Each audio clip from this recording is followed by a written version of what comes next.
പൗരത്വ നിയമ ഭേദഗതി നടപ്പാക്കാൻ സംസ്ഥാനങ്ങൾ വിമുഖത കാണിച്ചാൽ കേന്ദ്ര സർക്കാർ മുന്നിട്ടിറങ്ങി അത് നടപ്പിലാക്കുമെന്ന് കേന്ദ്ര ആഭ്യന്തരമന്ത്രി അമിത് ഷാ. കേരളം, തമിഴ്നാട്, പശ്ചിമ ബംഗാൾ മുഖ്യമന്ത്രിമാർ സ്വീകരിച്ച നിലപാടിനോട് പ്രതികരിക്കുകയായിരുന്നു അമിത് ഷാ. അപേക്ഷകരുടെ അഭിമുഖം സംസ്ഥാനങ്ങൾ നടത്തിയിട്ടില്ലെങ്കിൽ കേന്ദ്രം നടത്തുമെന്ന് ആഭ്യന്തരമന്ത്രി മുന്നറിയിപ്പ് നൽകി. പൗരത്വ നിയമ ഭേദഗതി ഭരണഘടനാ വിരുദ്ധമല്ല. ഭരണഘടനയുടെ 11-ാം അനുച്ഛേദം പൗരത്വം സംബന്ധിച്ചുള്ള നിയമങ്ങൾ ഉണ്ടാക്കാനുള്ള എല്ലാ അധികാരങ്ങളും പാർലമെന്റിന് നൽകുന്നുണ്ട്. ഇത് സംബന്ധിച്ച് തീരുമാനമെടുക്കേണ്ടത് കേന്ദ്രമാണ്. തെരഞ്ഞെടുപ്പ് കാലമായതിനാൽ പ്രീണന രാഷ്ട്രീയത്തിനായി തെറ്റായ വിവരങ്ങൾ പ്രചരിപ്പിക്കുകയാണെന്നും തെരഞ്ഞെടുപ്പിന് ശേഷം അതിനൊരു മാറ്റമുണ്ടാകുമെന്നും അമിത് ഷാ പരിഹസിച്ചു. കേരളത്തിൽ പൗരത്വ നിയമ ഭേദഗതി നിയമം UDFും LDFും രാഷ്ട്രീയ ആയുധമാക്കി കഴിഞ്ഞു.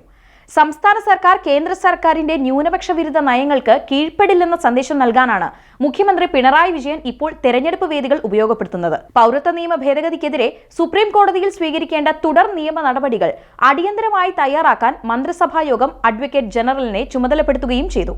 എന്നാൽ CAA പ്രക്ഷോഭത്തിൽ പങ്കെടുത്തതിന്റെ പേരിൽ സംസ്ഥാന സർക്കാർ കോൺഗ്രസ് പ്രവർത്തകർക്കെതിരെ എടുത്ത കേസുകൾ ഇതുവരെയും പിൻവലിച്ചിട്ടില്ലെന്ന വസ്തുത ഉയർത്തിക്കാട്ടി പ്രതിപക്ഷം രംഗത്തുണ്ട്.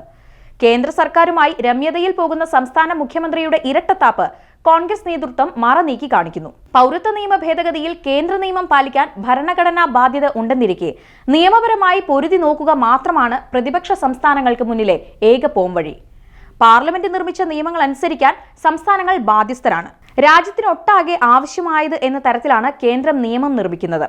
അത് നടപ്പിലാക്കാനുള്ള നിർദ്ദേശം നൽകാനുള്ള അധികാരവും കേന്ദ്ര സർക്കാരിന് ഭരണഘടനയുടെ 256 ഒന്നാം അനുച്ഛേദം നൽകുന്നു. പാലിച്ചില്ലെങ്കിൽ കേന്ദ്രത്തിന് സ്വന്തം നിർവഹണാധികാരം ഉപയോഗിച്ച് ഇടപെടാം. ഭരണഘടനയുടെ പ്രധാന ഘടകങ്ങളാണ് യൂണിയൻ സ്റ്റേറ്റ് ലിസ്റ്റുകൾ. ഭരണഘടനയുടെ 7-ാം ഷെഡ്യൂളിൽ കേന്ദ്ര സംസ്ഥാന സർക്കാരുകളുടെ അധികാരപരിധിയിൽ വരുന്ന വിഷയങ്ങൾ ഏതൊക്കെയാണെന്ന് നിർദ്ദേശിക്കുന്നു. യൂണിയൻ ലിസ്റ്റിൽ പ്രതിരോധം, വിദേശകാര്യങ്ങൾ, സെൻസസ്, പൗരത്വം എന്നീ വിഷയങ്ങൾ ഉൾപ്പെടുന്നു. ഈ വിഷയങ്ങളിൽ നിയമനിർമ്മാണത്തിനുള്ള അവകാശം പാർലമെന്റിൽ നിക്ഷിപ്തമാണ്. പോലീസ്, ആരോഗ്യം, വനം, റോഡ് എന്നിവ സംസ്ഥാന ലിസ്റ്റിൽ ഉൾപ്പെടുത്തിയിട്ടുള്ള വിഷയങ്ങളാണ്. ഇതുമായി ബന്ധപ്പെട്ട നിയമങ്ങൾ നിർമ്മിക്കാൻ ഒരു സംസ്ഥാന സർക്കാരിന് മാത്രമേ അവകാശമുള്ളൂ.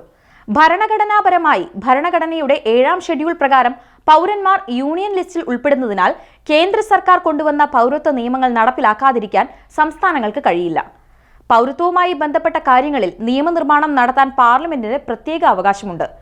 അതിനാൽ കേന്ദ്ര സർക്കാർ പാസാക്കിയ നിയമങ്ങളെ സംസ്ഥാനങ്ങൾക്ക് നിയമം വഴി അസാധുവാക്കാൻ കഴിയില്ലെന്ന് ഭരണഘടന വ്യക്തമാക്കുന്നു. പൗരത്വ നിയമ ഭേദഗതി നടത്തിപ്പിനായി രൂപവൽക്കരിച്ച 2 സമിതികളുടെയും ഘടന പൂർണ്ണമായും കേന്ദ്ര നിയന്ത്രണം ഉറപ്പാക്കുന്ന വിധത്തിലാണ്. അതിൽ സംസ്ഥാനത്തിന് വലിയ റോളില്ല.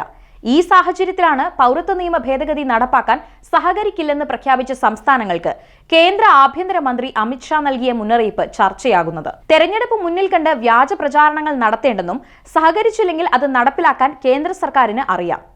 ദേശസുരക്ഷയിൽ ഒരു വിട്ടുവീഴ്ചയ്ക്കും തയ്യാറല്ലെന്നും അമിത് ഷാ അടിവരയിടുന്നു.